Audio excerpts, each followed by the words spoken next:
Stop scrolling. I mean it, stop. Look around you. Take a deep, shuddering breath. Because I'm about to ask you a question that might hit you harder than you expect.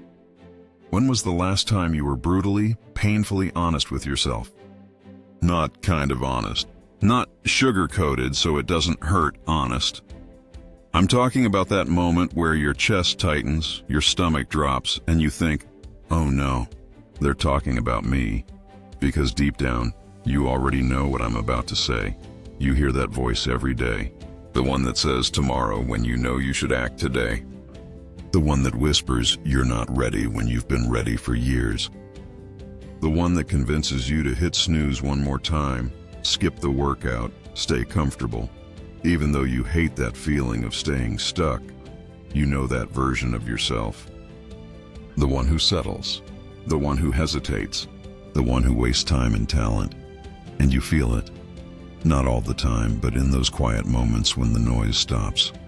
When the phone is down, when the world isn't distracting you, when you catch a glimpse of what your life could have been if you actually did what you said you were going to do, that feeling in your chest, that's not weakness.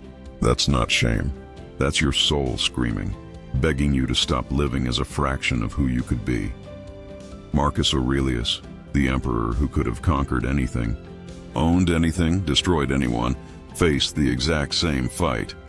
He wrote these words to himself. You have power over your mind, not outside events. Realize this and you will find strength. He wasn't trying to inspire the world. He was staring down his own demons.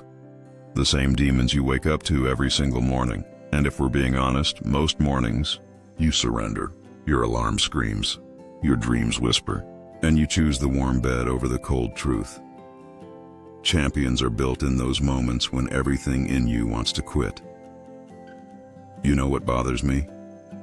It's not your failures. It's that you've made peace with them. You've gotten comfortable being disappointed with yourself. You've turned your life into a graveyard of what-ifs and some days, but that ends today. Because this video isn't just another motivational talk. This is a funeral. The funeral of your weak excuse-making, someday I'll change version of you. And if you have even a spark of fire left in you, stay. Because by the time we're done, we're going to bury that version of you forever. If you're ready for that transformation, do two things right now. Smash that like button so I know you're serious. Comment below the biggest lie you've been telling yourself. And watch what happens when you see it in writing. This is where we start the war against your weakness. Here are the 7 definitive tips from the Stoic Mind Routine to make you unstoppable. Tip number 1. Embrace the coldness of discipline, mors securitatis. Your comfort zone is a coffin. You are not living. You are dying slowly. Every second you choose the easy way, you sacrifice necessary growth. This is the death of security, the price of admission to a significant life. The world wants you weak, sedated by convenience. But the Stoics insist that virtue, your highest potential, is forged in fire, not softness. Look at Epictetus. He was a slave, utterly devoid of external security. Yet, he achieved true freedom by recognizing the ultimate power. No one can hurt you without your permission. His material chains were irrelevant because his inner fortress was unbreakable. What is your excuse? Not enough time? Not enough money? That's just the weak version of you whispering bedtime stories. You have the ultimate power, choice, and you've been choosing comfort over character. Your weak self has convinced you that struggle is a sign of failure. The cold truth. Every single thing worth having in life, lasting self-respect, profound success, true love, lives on the other side of discomfort. The choice is simple but absolute. The discomfort of discipline weighs ounces.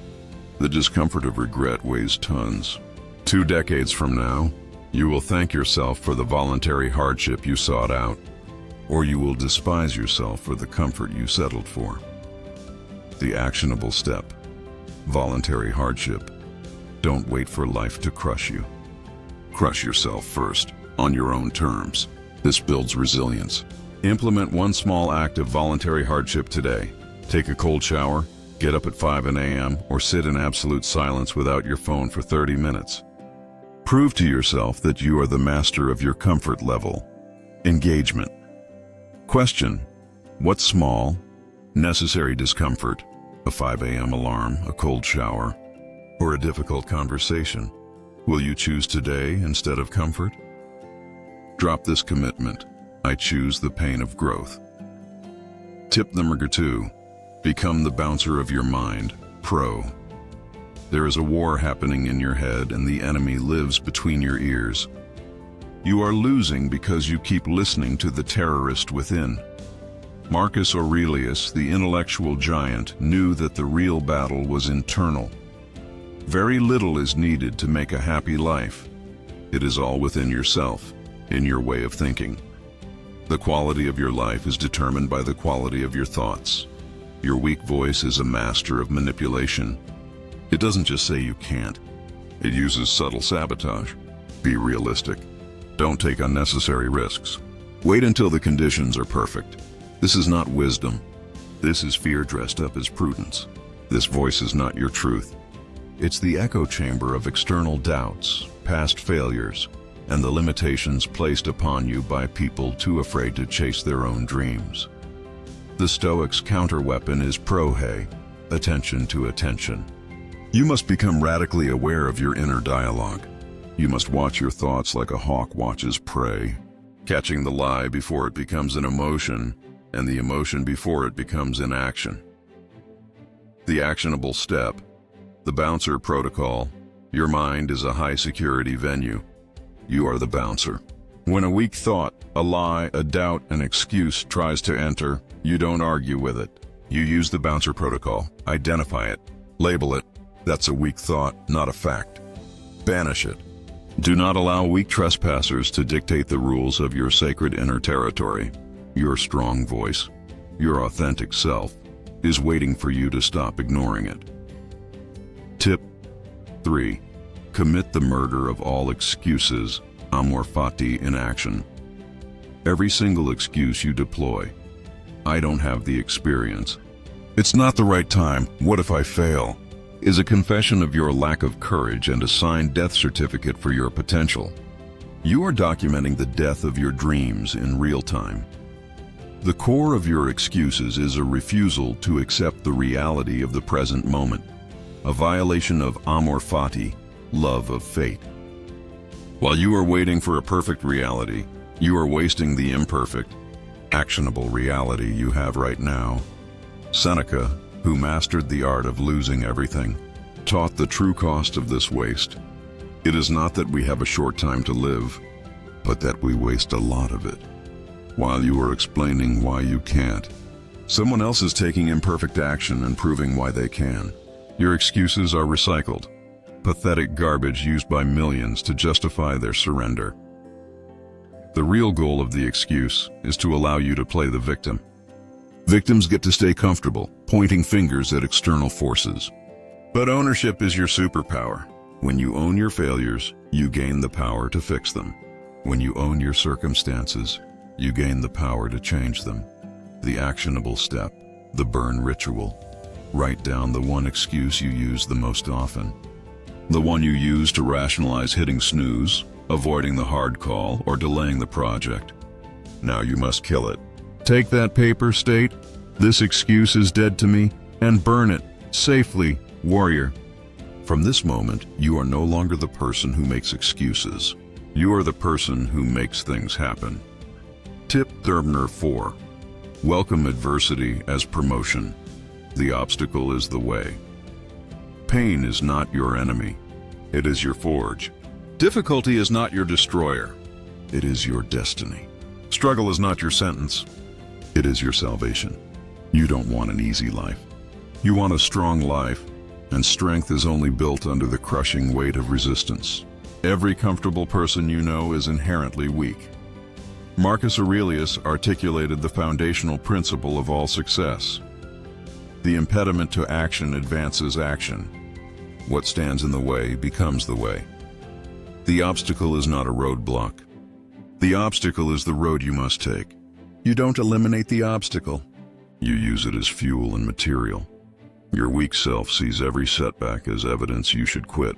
Your strong self sees every setback as evidence you are on the correct path. Why? Because if it was easy, everyone would do it.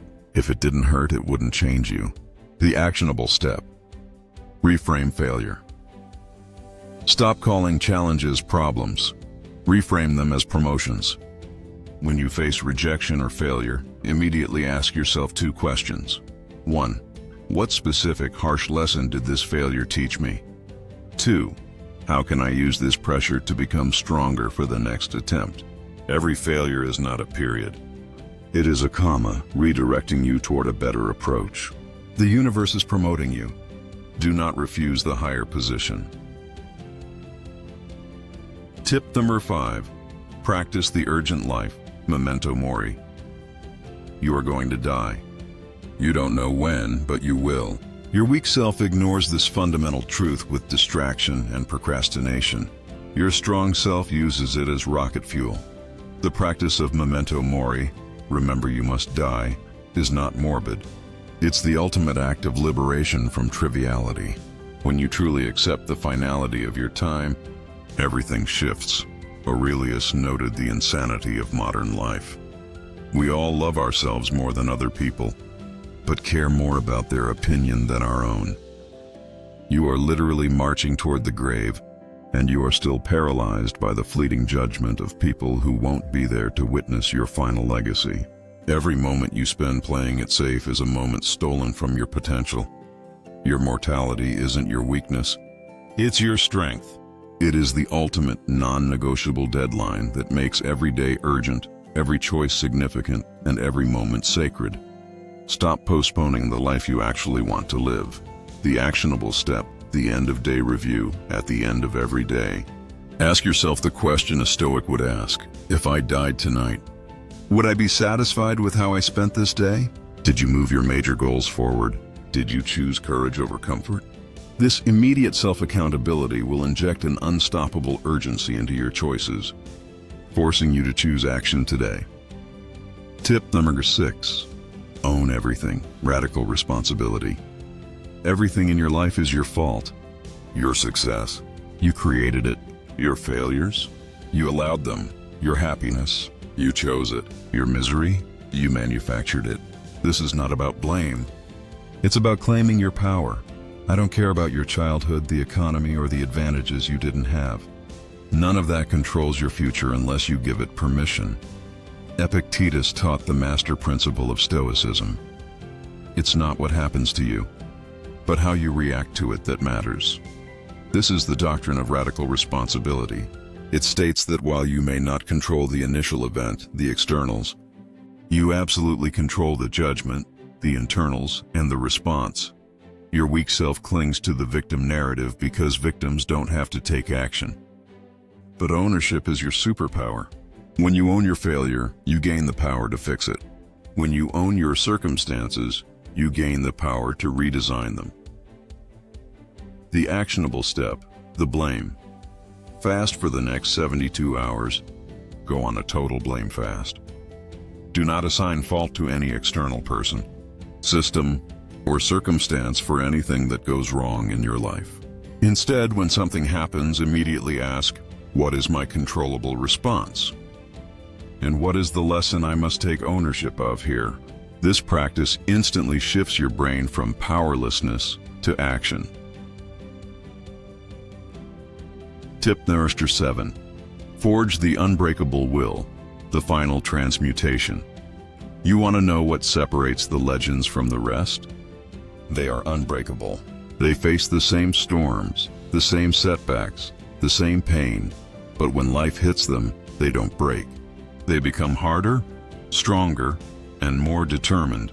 Aurelius's final challenge: be like the rocky headland on which the waves constantly break. It stands firm, and round it the seething waters are laid to rest. That is you now. You have killed that weak version of yourself. You have buried every excuse, destroyed every limitation, and shattered every ceiling. The person who started this sermon is gone, dead, extinct. In their place stands someone unrecognizable, someone unstoppable, someone unbreakable. You now possess the most vital piece of knowledge, the certainty that you can overcome anything. The world will try to break you again. Let them. You are no longer stoppable. You are a force of nature. The funeral is over. The weak version of you is gone, suffocated by truth and buried by the unstoppable force of who you really are. Every morning is a choice between growth and death. There is no standing still. Now seal the transformation. Destroy that like button if this has changed your life. Share this with one person who needs to kill their weak self. Subscribe to Stoic Mind Routine because we are building an army of the unbreakable. Final battle cry for the comments section. Drop this and seal the deal. The weak me is dead. The strong me is alive. Welcome to your new life, warrior.